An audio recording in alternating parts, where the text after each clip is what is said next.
2, 3, funky.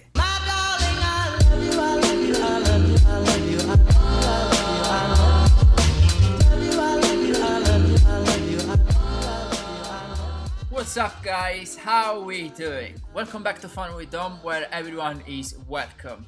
I am your host Dom, broadcasting from London as always. Today guest is my friend Blair, and I really hope that you will enjoy this new episode. Thank you so much. Hey, no problem, dude. I've been following you for quite a long time, actually. How long has it been? Like, are you? No, I think more than 2 years, around 2 years time, because I found out about you on YouTube, and there was that video that you have done about the modern engineer vlog. Yeah, I used to. I was really trying to do more and more of those back in the day, and just kind of stopped doing it for one reason or another. But yeah, I used to kind of take a GoPro around with me and try to edit something together that was, somewhat educational, somewhat funny. Yeah. So I've been following you for a long time, and following you on Instagram, and I say, wow, this guy is cool. And we share a couple of passions. Like you love go to the gym. I love go to the gym. Oh I saw that you like Joe Rogan as well. I saw you share a couple of times, couple of interview of Joe Rogan. yeah, that dude's fun.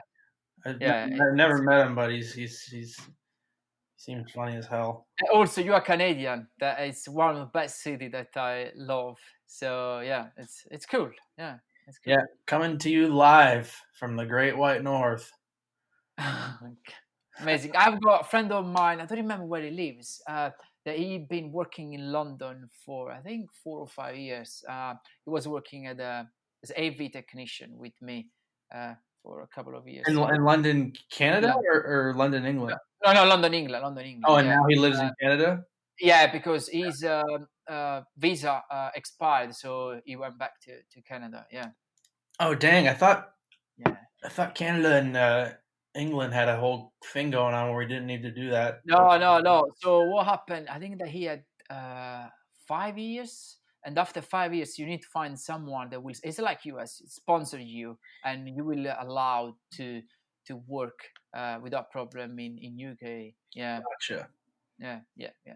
Understood. So, Blair, can you just tell the people that are listening about yourself, what you do, and who you are, where you live? Yeah. I am 26 years old. I live in Canada. I started doing this like professionally, like which is these days mostly monitor engineering, but back when I started it was whatever I could get. I guess professionally I would have started doing this in 2014. Mm-hmm. I grew up in a musical family. Father played drums, I started playing drums, brother was playing drums. Eventually there was too many people on drums, so one of us had to kind of move off, and I found my way to playing guitar. And then I just it's my whole life. Music is everything. So I a lot of my family thought I would try to do more of the actual musician thing, and I don't even know how they felt about that, because as a parent, that's got to be a horrifying thing when your kid wants to do music. I mean, if you live in America, it's one thing, LA or whatever, but it could be a a bit of a scary thing to see that your kid wants to do music. But I don't know, maybe I kind of felt the pressure of like, that probably isn't going to work out as an actual career, not anything I could at least make decent money on. So somehow, I mean, those aren't like thoughts that are calculated in your head as a kid, but somehow I just found my way to being interested in the whole sound thing. I was always obsessed with it. Like I remember I had a guitar amp in my room when I was younger, and I would find the perfect spot to sit in the room where I could hear the amp good and all that stuff. Like just from the very, very start, there was always like an obsession with tone. I was always the guy, like, I wouldn't be the guy who has the little shitty amp, but like the $2,000 guitar, I would do it in the reverse. Like the first thing I wanted to get was a good speaker cabinet. Yeah. and then like a good head. Meanwhile, I'm playing like a decent guitar, and then eventually, all your gear is good once you spend way too much money on it. But Yeah. yeah, so that's like where the obsession began. Then eventually, I found myself volunteering at a church, um, Mm. and then it was time to graduate high school and figure out what I wanted to do. And um, I don't know, like people tell you should have like a fallback or whatever.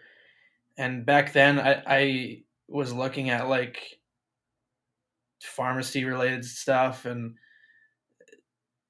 I just realized like I don't even know what I'm having a fallback for. Like I don't have an actual A plan. Like I didn't know what I was gonna do, and then I don't know. It just became very obvious to me one day. Like I like I like the sound thing. Like maybe there's something there. I actually remember a day driving to a restaurant with my family. This is probably back when none of my brothers were married. So this was like near the end of us all being, all my brothers and my parents all in one house.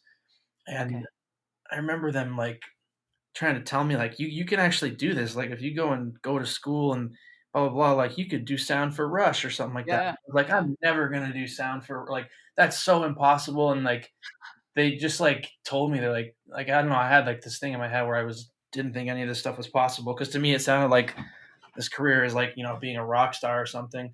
Yeah. So I don't know. Eventually, I was like, okay, I should just go to school for this. Like, why not? Um, and so I went to a place called the Ontario Institute of Audio Recording Technology up Hmm. in London, Canada. Had a great time there. Amazing school. Can't say enough good about that place. Um, and then eventually got my way onto a cruise ship. Oh, Um, nice. I did the same. oh I yeah. was, yeah, MSc cruise. Yeah, I Okay. was Yeah. working on the theater as a sound engineer. But yeah. Heck yeah. Yeah. I was doing Carnival. I did Oh, two nice. two different Carnival ships, and that's a great for anyone who's listening and wants to get into this stuff. That's a great first job for a kid. Holy, can I Yeah. swear? Can I swear on here? Yeah, you can do whatever you want, man. Yeah. Yeah. Holy shit. Yeah. Like that's such a good place to begin. Like you have so much fun, but at that point in your life, hopefully you're in decent shape. So you're in all these countries, you're the best shape you've ever been. You're young, there's beautiful women everywhere, and they all want to have fun. Like it's such a good place to start. It doesn't pay super well. I'm sure you probably remember Yeah. like Yeah. It's the same. Yeah. Yeah. Yeah. Yeah.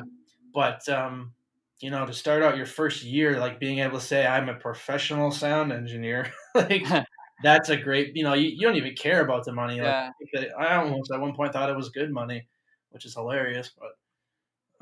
But yeah, that's where I started, and then eventually I called up my friend Mike, and when I was on the ship, and I was just really having a rough time. That place felt like a jail to me after a very Yeah. short period of time. First contract was okay, you know, Yeah. The second one is the tough one, isn't it? yeah, that's the one that makes Yeah. it breaks it Yeah. probably. I mean, I know Yeah. people who will probably work at cruise ships forever, like that's their thing. Um, Yeah. but that was the one where I was like, "Oh, I hate this." And so I called my buddy and Yeah. was like, "Man, like you're touring with Big Sean," and at the time he was really, really, really on top. I mean, I guess he probably still is, but back then he was like popping, and um, I was like, "Man, like, is there any chance I can get on the road with you guys?" And he's like, "Yeah, sure. I mean, like, you gotta wait until there's room, and you gotta work your way up, and you might start doing some shit, horrible job, but like, we can, I'll introduce you to the right people." Yeah. Yeah. And yeah, so he introduced me to a whole network of people in the Southern Ontario area, and that's what eventually would get me into the U.S. because I obviously Canada shares a border with Yeah. America, but specifically the city that I'm in, the road that I live on is attached to the Ambassador Bridge Wow. that goes to America. Like I can, for example, like Vintage King is located in somewhere I forget what the township is, Ferndale, um, Yeah. Ferndale, Michigan, and I live in Canada, a different country. Like when I went to buy my barefoot monitors, I left um, I left my house in Canada, and within a half an hour I'm in Ferndale, Michigan. So. Oh, okay. It's funny because like, that's why I always think when I've got feeling that someone is a good guy, you have got literally kind of my same story, because my mom did the same with me, because I say I will never do this job, it's not for me, and my mom was the one that told me you need to go to school, study, and you will see that you will do what you want to do. And that's what I did. I went to school as you did, and I studied Mhm. for 2 years, sound engineer, in recording back in Italy. I opened up a company in my country in Italy for 5 years. So I was doing proper concert with the truck and speakers and everything. Nice. But after 5 years, I sold everything and moved to UK. But before to move to UK, I went to work on a ship cruise for 2 years. And yeah, I learned English on the ship cruise. That's how I started everything. That's But yeah, it's really nice. What you can tell the people that are starting that they need to know to start in this business? What are the basic skills that they should have? well. Education is important. However, you get that education is up to you, I suppose. I chose, like you, the more formal route. Obviously, at the same time, though, I was, like I said, volunteering at a church at a young Yeah, age. And I didn't mention it, but I was always at shows, like selling merch for my brother's band when I was like not even old enough to get into the clubs. Like, um, you got to figure out a way to learn the basics of audio, and a great way, to do that is to volunteer or go on YouTube or whatever. And if you have the money, eventually get an education. yeah, But other than that, it's taking one day at a time. It's okay to have a plan. It's okay if the plan doesn't go as planned. Um, yeah, and what was the other thing? I had a really good one. Oh yeah, like this is like a people business. Like, mm, um, just learn how to gauge a room, know when yeah, to talk, know when not to talk, know who to sit next to, who not to sit next to. These are things that are mm, minimized or not under a microscope when you're on smaller gigs, but treat every gig like it's like the biggest gig you've ever done, without getting too serious and like um, having people laugh at you if you're walking around on a club tour pretending it's an arena tour. I've been there.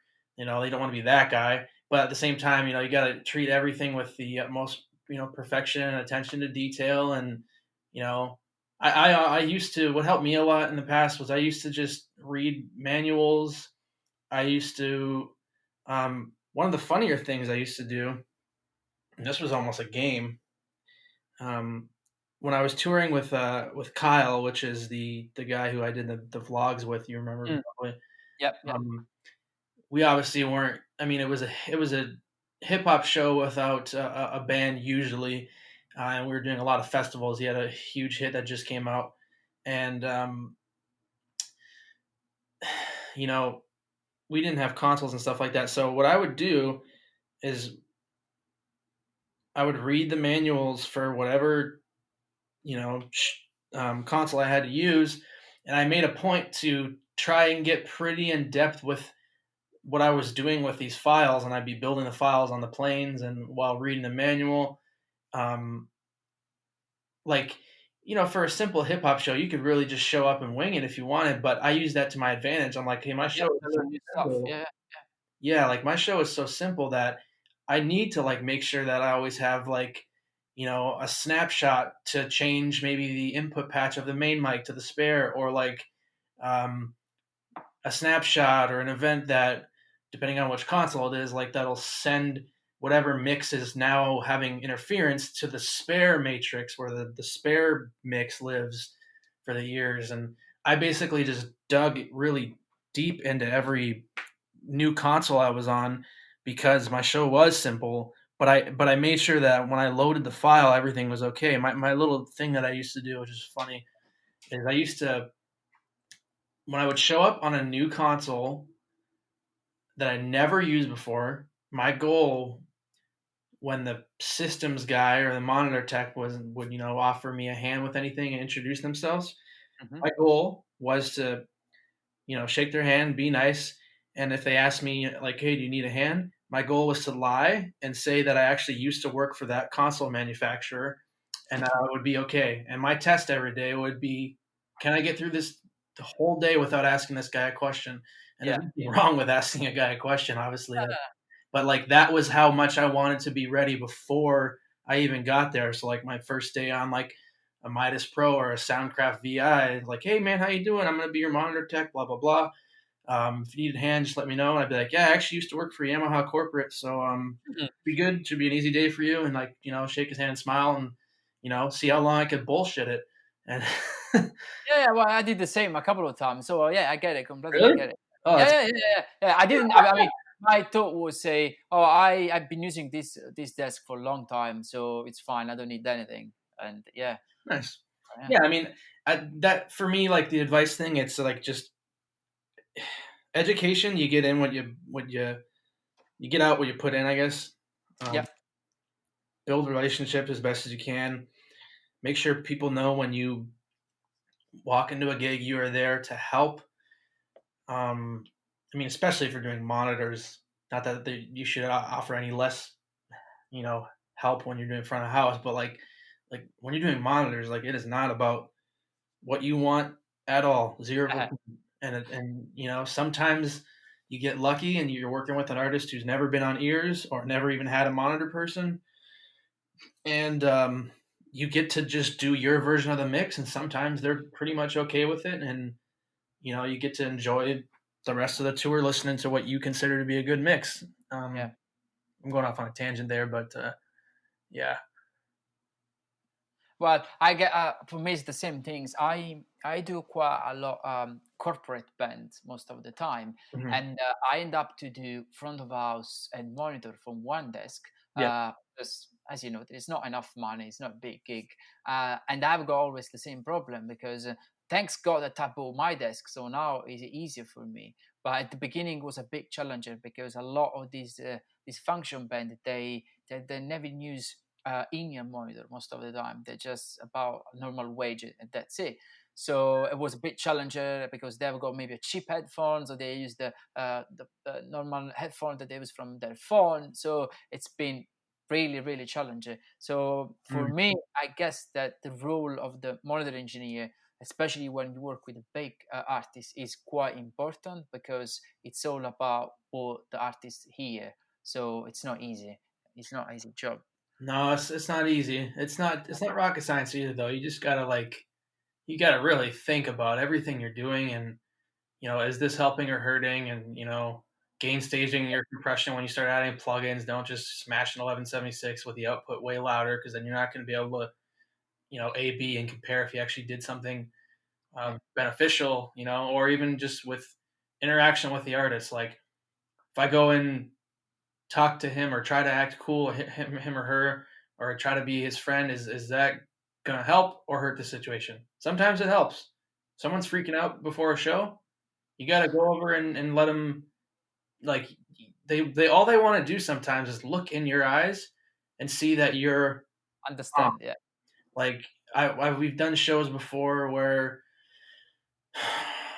during changeover or during arrival, the monitor desk breaks, and now you gotta use a different monitor desk, and you're freaking out. But like the moment you go up to the artist, um, you don't know if the production manager or tour manager has let them know yet. Like, hey, something's gonna be a little different today, or you don't know what you're walking into. So you just gotta always um, maintain your Yeah. calm and collected, self, and go about your day. I mean, you could even lie to make them feel better too. Sometimes I remember one time, like we had a monitor desk blow out, fucking explode basically, and I had to use a different desk, and obviously I wasn't happy, but it wasn't anything I was gonna complain about because there's nothing anyone could do. Yeah. And before we went on stage, at least like 10 minutes before, I made sure it wasn't right before, but I went over to the artist and I was like, hey, just so you know, um, the company Yamaha has a brand new desk out, and they're actually giving me the chance to use it tonight. I'm going to be one of the first people to use it, and I just checked everything, and it sounds almost the same, if not better, than our normal show. So if anything sounds a little weird, don't be thrown off. Just Yeah, if it's bad, come over between songs and shout at me or whatever, and we'll be cool. And they looked at me and they were like kind of concerned. I was like, hey, it's totally cool. I'm a race car driver. It's just a different car today. We're gonna win. yeah, And yeah, then they smile. They're like, okay. And then they pound it and then they go on stage. Like you're just trying to make sure people are not yeah. freaking out sometimes. Yeah, yeah. No, that's an amazing approach. Yeah, I think that that's the way that a lot of people should do. And I had experience in the past with a couple of monitor engineer that literally they were really pissed off when the desk was broken because something happened, and they just went to the artist and say, "Oh, I don't care if something happened tonight. It's not my problem because the desk is just broken." And what the hell are you doing? Are you fucking kidding me? And I need to say I fired two people because I had the problem with two people. But you know what? This happen always with the people that they are not a good team worker. That's how I call them because they don't care about make sure that all the gig and everyone will be happy for the gig. Okay, and I learn, unfortunately, as an Italian, that if something happened, you need to find the things to fix the problem. Anything is possible to fix. So try the solution, make it works, and make sure that everyone is happy. Yeah, Uh, because fix is such a global word. yeah, Like maybe the show is not 100% what it is supposed to be, but fix means you know 20, 30,000 people not freaking out because there's no sound. Like you don't have to make it the exact same as when you have all your good gear. You got to do your best and be ready and prepared and blah blah blah. But like, yeah, the show always goes on. If the show doesn't go on, that's super rare. And no yeah, one's gonna look at you like you're the problem. Like if yeah, everything breaks in a row and you're just the monitor engineer, and there's literally nothing that can be done on those, once every 5 years or whatever kind of things that happens. You know what? It isn't your problem, and you don't have to get super upset about it. If the artist is freaking out and talking shit and flipping out, like they will cool down. You yeah. probably won't get fired over it. Someone usually does have to get fired over a situation that's that serious, but if it really isn't your problem, it's like you said, it's not your problem, and you just do your best. And I mean, I've been there too. Like uh, I used to freak out. Like I used to get so like in the early days, like right off of the cruise ships, just starting to actually like do touring stuff, not touring, but traveling stuff on land. Like maybe two shows in a row max. But Yeah. sometimes shit gets weird, and yeah, like I used to flip out. I forget what it took for me. It takes a couple years, or maybe for some people it's quicker, but it took probably a year of freaking out and just understanding like this is how it works. The only way you're going to not freak out is if you have as much stuff planned as possible before you get there. You got to Yeah. know the firmware of what desk you're showing up on. You I used to, with the 𝐦𝐨𝐺𝐭, I used to advance even the rack ID in our Wow. advanced document. So like when I showed up, like it was plugging in the show file, hitting conform or whatever it was. I haven't been on a 𝐦𝐺𝐭 in like a year, I don't remember, but hitting the button, doing a line check, and rigging out wedges, side fills, making sure front house is cool, going back to the hotel, like just trying to get it done as quick as possible. Until you've experienced like the horribleness of not being prepared, you probably will freak out. But then you get to a point where you just kind of settle into the career really, and you're like, okay, this is how it is. I have, no one's gonna tell you, no one's gonna like. That's one of the most important things I had to learn. Like when I got hired by a certain company to do their regional gigs, I used to think that place was a total mess and there was no direction and blah blah blah.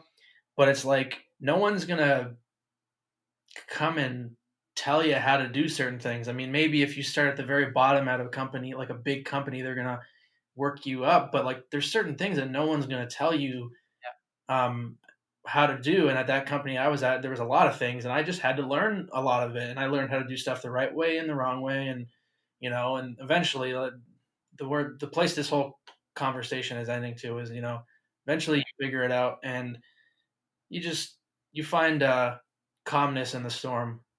Like Yeah. there could Yeah. be there could be so many problems, like shit. I remember one time in like what was it, Brazil or Chile, um, a bunch of stuff was going wrong, and there's freaking dudes swapping out consoles, and then there's a cable shorting out in a puddle of water, and it's like on fire. And I'm just like calmly on the radio. It's like, hey, yeah, shit's on fire on stage. Send whatever you got. You know, obviously I'm trying to put out the fire, but like it's so easy. Like if you're new to like look at a situation Yeah, like, yeah, that, yeah. like oh my god, but eventually you just really kind of tone down, and you take pride in the fact that nothing freaks you out anymore. Yeah, yeah. That's yeah. That's the right things to do actually. Mhm. What do you think that your unique skill is that help you to become successful in this business? Um, Because the because thing, wait, because I want to just say this because for yeah, the age that you have done a lot, my friend, and I am proud of you. Also, if I don't know you, but from the small things that I see on social media, on Instagram, and I can say that you will do a lot big things. So thank, anyway, go ahead. Yeah, thank you. go ahead. The thing that's helped me and hurted me the most is the same thing, which is um, my relationship with people. Mm. Um, you got to know when to draw the line of who to be friends with and who not. Um, and sometimes you'll get, I mean, on a different note, you can get completely stabbed in the back and thrown out of left field, and like that's a whole Oh other yeah, thing. But yeah, yeah, yeah. Especially in um, this business. Yeah, yeah, yeah, no, for sure. I mean, especially when you're on a big tour. If you're on a huge tour, everyone on that tour knows someone in each of the positions, and they think that their friend would do better than the person. yeah, I yeah, mean, most tours aren't toxic like that, but I've seen a couple where, like so and so doesn't like this guy, and he has a friend back home who does that job, so he's going to get him fired so he can bring his friend into the gig because those two live together, and it's going to help them pay whatever. yeah. Like, but Yeah, anyway, yeah, no, I agree. That's sorry if I interrupt you. That's one of the big problem, Blair. That's the big problem of this industry. You know why? Because there is a lot of people, right, that deserve to work in this business, but they can't because they maybe are not the right friend. They don't ever got the right friends. And yeah, I'm fighting to make sure I'm doing mentorship for a lot of people, especially in US. I'm fighting to try to help people to achieve what they want to do because I know the meaning of try to achieve something that you can't because you find a friend of the other friends that maybe have never touched a desk and they will end up to do the job when you are working your ass off to learn something and you can't do it because you don't have got the right friend. But yeah. anyway, It's a reality. It's a harsh truth, and you know, I when you ask me like what my unique thing about me is, like the only thing I could really say is probably my relationship with people. But the actual reason for this success is that in combination with, yeah, I happen to run into the right people, mm, and nothing is when you're starting out. That's extremely important. Like um, there's people that are better at my job than me that'll never make the amount of money that I make or work with the size of people that I have worked with, and it works in the vice versa. Like there's people out there, what I'm trying to say. So yeah. um, And I agree 100%. Yeah, yeah. yeah, you gotta go. I mean, back when I was in school, we had a whole class called career management, and a lot of the guys that go to recording school are going there to work in studios. So it's a little more based on that. But they said if find out where the dude who runs the studio, goes to, find out what bar he goes to when he's not Mhm. Yeah, working, yeah, and figure out a way to somehow, like, some way, just get in the conversation. I remember like the day that I got the call of like I already talked to my friend on the cruise ship about leaving, and then I left the cruise ship and I was home for a couple months, and then I got a call one day like, "Hey man, my front of house guy is he's in town and we're hanging out. If you want to come by, I'll introduce you to him." I'm like, "Yep." Like dropped everything I was doing, like speed there. yeah, yeah, yeah. Like you got to make connections, and you got to be willing to help people, and it's a people business. Yeah, yeah, and I want to share something with you because I think that a lot of people will be relate to this. But I've been trying to break in the business in UK to work with kind of like I don't want to say top level, but medium sized level artists, right? Hmm. And I moved in UK 6 years ago, so I am still like new on the scene in here. Hmm. I am big on the corporate world. I do a lot big stuff, especially as a production manager, big conference, big corporate show, and also as a sound engineer. But I found myself so difficult to break in the business, on the music business especially, because, as you said, I am not a big social guy. So for me, it's been difficult to get out of it because I don't drink, I don't smoke. So it's been really difficult for me get out and literally have a kind of social life with the people that work in my business. So on the past, what I'm trying to do, I'm trying to send a DM on Instagram or message on Facebook and different people that work with different artists. Hmm. And you know what? They just don't give a shit. I spend I think maybe 4 months last year. Every night for 2 hours, I was looking all the band that were on Spotify, find the name of the management, the email of the management, and send an email to each of them. And in 4 months, I send over 4,000 emails, right? And I Wow. get back, maybe 5 or 6 people answer me back and say, "Oh, maybe we can use you. We will let you know," and that's it. Never receive any question for anyone. Yeah, I've been there. I've done that as well. Yeah, yeah. So, and I literally, actually, I messaged someone that been working with you in a tour, and because this person was looking open person to help other people, and just send a message to say, look, I'm looking to try to do something in this business but more on different level. Can you give me any advice? And I didn't get literally any answer. The only things that I get is always like, this person see the message on Instagram but did answer me back. Yeah. And sometimes I say, why people are so precious about what they do, because maybe they are afraid or to lose maybe what they do, or maybe because they just don't give a shit about who you are and what you want to do. Because on my side, I get like, I don't know, maybe 4 or 5 message a DM a day on my account Hmm. for people asking me who I can do, how I do this, can you tell me how I can EQ a PA, and I organize like Zoom call, Skype call with them and try to help them without problem. And yeah, it's been really challenging for me, especially coming in a new country, learn new languages and trying to explain myself. Speaking in English, that it's been not easy because you need to learn completely everything from the beginning, and you need to be able to have like a good dialogue with someone. So yeah, it's been really a challenge. I try to break through and trying to do something with the big artist. That's my final goal, and but not because of the name, just because um, my role will be work as a production manager, for example. But in that case, I will be able to help a lot of people that work with me, because, as you say, it is more about the team, and I don't want to be that guy that doesn't care about no one. I want to be that guy that if someone ever got any problem, can come to me and we can talk together and fix the problem, Right. because Yeah. that's what I want to do. I want to help people. I want to help people to do an amazing show. I want to help people to go on stage, go behind the desk happy and do an amazing show. If they ever got any problem at home, say, Dom, look, I've got this problem. I don't feel really right. And they can talk with me and share what that's the problem.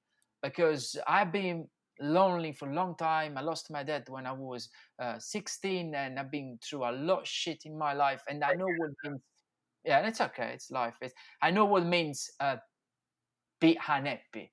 And I don't want that people are unhappy. I want people that are happy, that can enjoy what they do. And that's why I want to try to work at a top level, big level, because you have got more people that work with you. So I will be able to help more people. I don't care if it's Madonna, Adele, whatever it is. I don't care from the artist. I care from the crew, because I see more often people that literally don't care about the people they work for.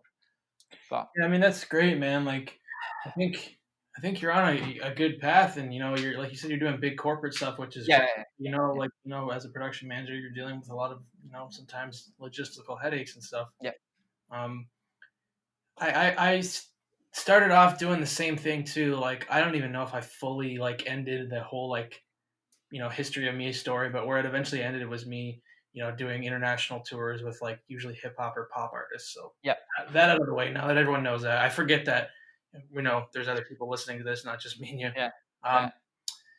yeah, like when I started out, man, like I would message people like you were saying, and I wouldn't message like the bigger bands or anything like that. I was always messaging the people who worked for my favorite bands, and being a fan of metalcore and Yeah. heavy metal and stuff like that. They're not usually the biggest bands in the world, so eventually you'll find who these people are, and um, that was a big part of my starting of networking too. Like, I remember the first fly date I ever got was just from a guy who I talked to on the internet for, at that point, probably at least 2 years. He was a sound guy for a band that I really liked, and he was like, "Hey man, like this the people who manage the band that I'm working with have an artist that's doing a couple one-offs in Canada. They need a guy. It sounds like a really simple show. I think it would be a good start for you. Just don't fuck it up. And here's what it is. Can you do it?" And I said, like, yeah, sure.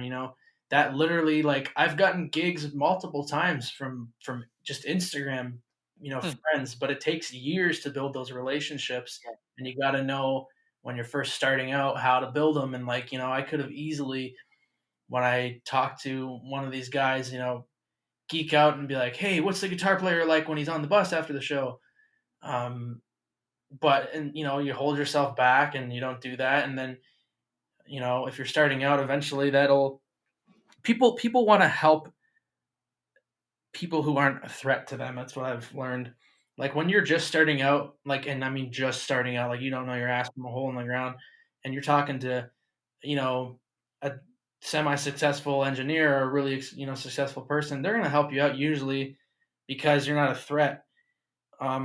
Once you kind of get on an even playing field, hopefully you don't need as many people helping you because they're probably not, because they're probably going to be somewhat threatened by you, which is not really a good way to go about it. Because, um, I mean, as you said, like some people just don't answer and stuff, and I don't know. I've realized in the last couple weeks, basically from like Pooch and Chris Raybold's videos, like you don't have to worry about hoarding information because those guys are literally giving everything that they know. I mean, they're obviously going to keep some secrets, Mhm. but Yeah.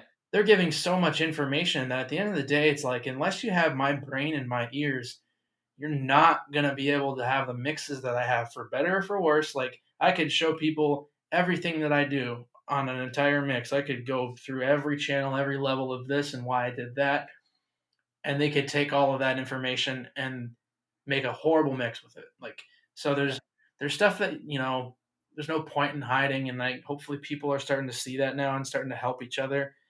Um, so a lot of the big picture stuff and the mental stuff is Mm. stuff that, yeah, maybe we should keep to ourselves, because those are things that'll really make or break whether you're getting gigs and stuff. Um, and maybe that stuff is stuff that people don't want to share, and that's whatever, it's their business, I guess.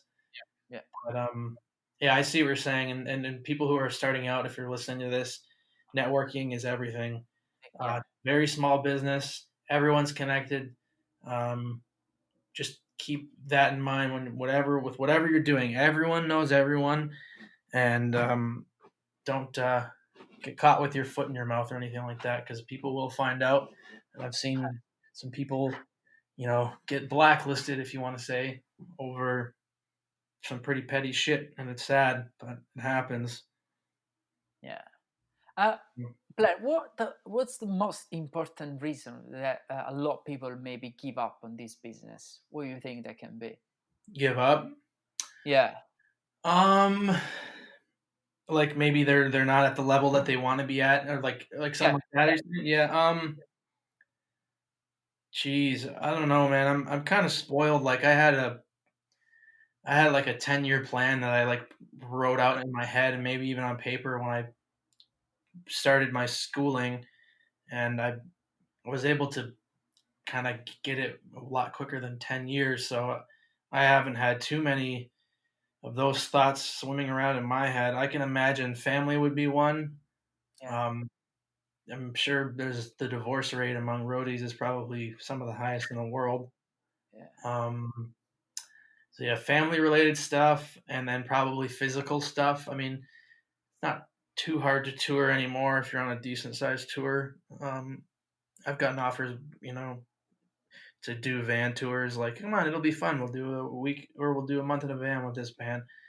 I'm like, yeah, I'll pass. Like, obviously, it's better to be working than to be not working, particularly with me, with my situation with my back. I got a pretty messed up spinal thing going on.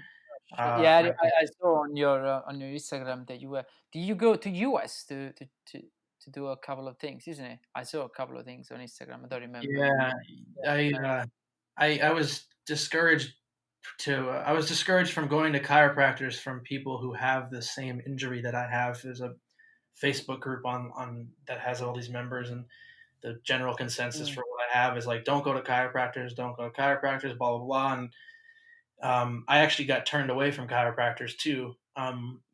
Showing them my MRI results, I've been turned away, and so I spent a couple years not seeking any help, like in that avenue. Wow. Um, and one day I was like, I gotta go see someone. Like, I just have to. And I went over to America and sent the guy a long email who was going to be looking at me, explained everything, and he understood the condition I had, and he goes, okay. He looks at my X-rays and my MRI. And he goes, okay, well, it's unclear whether this is stable or not stable, so we're not going to adjust that, and that's the area of the actual injury. And he goes, but there's enough other things wrong with all these other parts of your spine that I don't see why we couldn't just work on those and not touch the area that's questionable. And I was like, Mm. okay, that sounds great. And this dude adjusted me, Dr. Jack Goss in Sterling Heights, Michigan, I believe. He adjusted me, and like on the spot, I literally felt like better than I had in 5 years. It was like the weirdest mind fuck ever, especially because that was the day the borders closed for COVID. So like Wow. that was the day that the whole world was really realizing like this is getting really serious, and everyone was starting to like slowly get into their depression. And I'm sitting in my room like happier than ever. Like, I don't care if I'm stuck in this house for a month. Like, I'm freaking stoked. I'm feel good Yeah, for months. But anyways, yeah. So it's good. um, it's good to not feel like I'm completely snapped in half. But Well, I mean, it's good that I've got the two hernia, L3 and L4, mhm, and I've been going to a chiropractor for 2 years now, and I am almost okay. I don't feel any problem anymore. I can been start to squat as well again, that's great. and yeah, so I'm okay actually. Yeah, I don't have any problem anymore. So yeah. Good, man. The thing that people have to realize too is that most people have some sort of level of herniation at some disc in their back. So if you go into a place or an MRI and you find out that you've got these things, don't freak out. The problem that I had was I had like certain problems in one area and then certain problems in another, to the point where this problem at this level means like don't bend forward. You would feel better if you bend back, but then a couple levels up at a different disc, like I would have the opposite problem. So like I was stuck in a weird, and I still am to an extent. I mean, I still have these herniations and all over the place and stuff, but um, that's what I was dealing with. But yeah, for anyone who's just a little quick tip, if you find out you got a disc herniation or something like that, it's usually not the end of the world. It's extremely common, so Yeah. people know how to deal with that. What's the most important things that you have learned in the last 5 years in your job? Hmm. It kind of goes back to the first one of the first questions you had, like like just know when to leave a room, like all the kind of personal people stuff. Yeah, And yeah, yeah, so you got that, like let's just put that into a yeah, yeah, category. Um, know the gear. It's like know people, know how to deal with people, I guess. Know gear. Um, that's pretty much it, honestly. That might be a shitty answer, but, like, No, no, no, no, no, yeah, no. just, like, I used to break things in my head and just figure out, like, how I would fix them way before a gig, like, "Okay, here's my dream rig for this tour," and blah, blah, blah, and then, "Okay, well, now that breaks, like, what do we do?" Like, and, you just figure stuff out, like, you gotta think about stuff sometimes to the 10th power, and, just know the gear and know how to deal with people, and that's pretty much it. I guess this goes back to knowing people, but network. Try to network as much as you can. Like you said, you might not drink or smoke. Yeah, Um, if it means meeting someone who's really important, I'm not saying you should drink just to meet them, yeah. but I mean, you can just drink a Coke or something like that. You don't need to drink alcohol, exactly, anyways. you go and order just a soda water, and Yeah, you can, if you feel weird about it, you can just pretend you're drinking. yeah, yeah. Whatever, No, like, whatever you got to do to meet the people that are important or that are currently important at that stage in your life, and don't burn any bridges is another good one. Like, everyone not only knows each other, but this industry for most people is not just a steady climb to the top. It's ups and downs and ups and downs. And that guy that you were a dick to when you're on the way up, he's gonna remember when you're coming down. And, like, that's super important. Like, there's certain people that are literal pieces of shit in this industry and don't deserve any sort of anything. And those people, you sometimes you just got to keep it to yourself. And if someone asks about them in public, oh yeah, no, I did a tour with them. Yeah, awesome. And then, maybe the other three people walk away, and you have to let them know, like, hey, with that guy, just watch yourself. yeah, yeah, There's yeah, a yeah. way to go about everything, but I guess that would be the as much as I can get out of the five. Yeah, well, I mean, it makes. I mean, I am the same, so I agree. Last question, and another tough one, but I think that you answered already to this one. But where do you see yourself in the next 5 years? That's a good question. Probably just hopefully just doing the same thing, man. Honestly, I don't have a huge desire to get off of the road or to eventually get to this production manager level that a lot of people try to get to or end up getting to. I am totally cool with just being the monitor guy. I like doing monitors. It's difficult. I'll do front of house, if someone needs it. But hopefully just you know at the same level I'm at right now. Hopefully a little bit better or bigger of a level, which for me means nice hotel rooms and being Yeah, taken care of and not having to worry about not showering. Just like being on good tours and being with good people. And that's actually in 5 years I would like to be touring with, like, just so many friends. um, yeah, I've toured with people. I've toured with, like, an entire tours of people that I know everyone, and I've done tours where I know no one. And it does kind of suck when you have to, start from scratch and build these relationships and figure out who the bad apples are and all that stuff. But um, that's the goal. Just keep going and getting better mixes, learning more, building relationships with people both, at home and on the road, and just keep going. I'm at the point where I don't have any. There's no end in sight, just yet. yeah. Thank you so much for this. Hey, thank you. I appreciate you having me on. Yeah, I'm gonna leave all the link of your YouTube channel also in the description, so people can check your video. Yeah, perfect. Thank you. Thank you, man. Talk to you soon. Thank you once again for listening, guys. Please follow us on Facebook, Instagram, Spotify, and YouTube to listen more episodes. And remember, be positive. Life is one.